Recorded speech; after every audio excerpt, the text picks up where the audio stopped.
We are going to be going over how to stop pulling on a leash today, how to walk politely on a walk. It should be an enjoyable process. Your dog does not need to be dragging you down the street.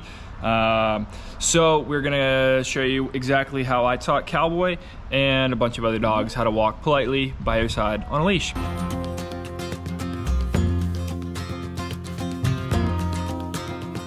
Collar today, confirmation style, just a little simple choke. They call them like a choker, choke chain. This is not like something aggressive or anything like that. You can do this, what we're doing today, with any, look, it just slips over his head. And you want it right behind their ears. When it's down low, it doesn't work. You need it to keep it right up here behind their ears. But you guys can do this with a flat collar today. You can do it with a martingale. You can do it with anything you want, and it still pretty much works, except a harness. So no harnesses. If your dog was a husky and they were trying to pull a sled, then you can use a harness. But when you look up the definition of a harness, it's literally something that allows your dog to pull. So it makes sense that they pull when they have a harness on. You have no control over them. We don't use those for this purpose. They're trying to pull something, that's great. But so any collar, flat, martingale, or choke chain. For cattle dog, I really don't think you guys need like a prong collar. I've tried them. I think it was just too much. That's another video. I'll talk about a kind of a gear breakdown, but let's get into how to walk politely. All right, so this is really about teaching your dog to respect the leash. If they don't respect the leash, they don't know how to walk on the leash, then they're just gonna pull. They don't understand.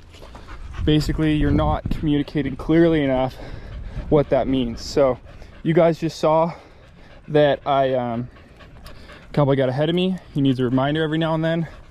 He's on a flat collar. I didn't even use the choker. It's not hooked up. And he falls back into position. So it's really, in the beginning, just light tugs. Like, look, bringing him back, good boy. Like that, and then just tight turns, getting them to follow the leash and where that goes.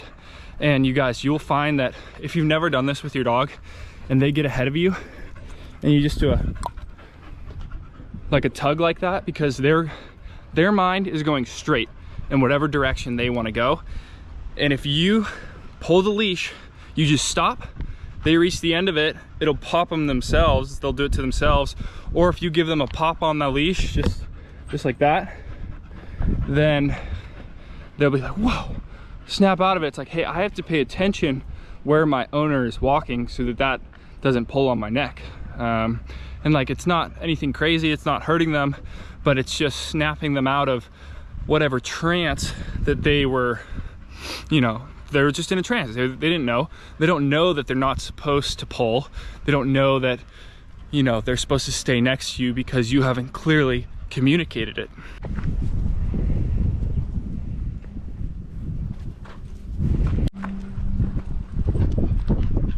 Hey, good boy, that's it. See that? Hooked up to the choker. Just to show you guys how to use this if you want to. You got to make sure it stays right behind their ears, otherwise there's no point in even using it. So, the point of this, like the other training we've been talking about, is pressure and release. So it's going to squeeze and then release. And this is the style I have, is what they use for like show ring stuff. It's called confirmation choker, I think, if you look them up. And they're just really sleek. They don't mess with their hair. They're not super gnarly like a prong or anything like that. And it just really stops pulling fast, guys. Like, it is a tool in your tool belt to stop pulling, clearly communicate with your dog, and have pleasant walks. Like, look at this, should be loose leash, no big deal. Now if he got in front of me, I just would pop and then he would come back. Like, Cowboy, sit. Good boy. If he wasn't gonna do it, I was gonna give him one, but he did it.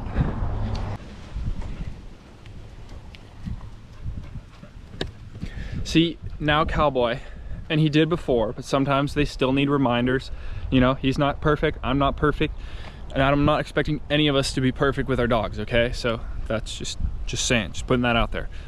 But when you start to build this up over time, you know, it'll only take like one thing like that, maybe in the beginning of the walk when they're all excited, and then they fall into their position like this.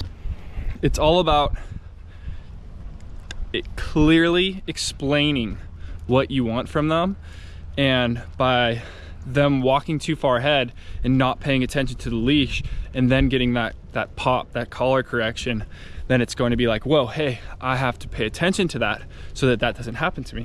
What's going on, everyone? I hope you got some value out of that video. If you guys want to see the full video, head on over to cattledogacademy.com. That is where we go really more in depth with our training and break things down step by step. It's only $9 to join right now, so cattledogacademy.com. We would love to see you there. If you guys want to just stick around for the free stuff, no worries. Hit like and subscribe for me, and keep watching the vids. Thanks.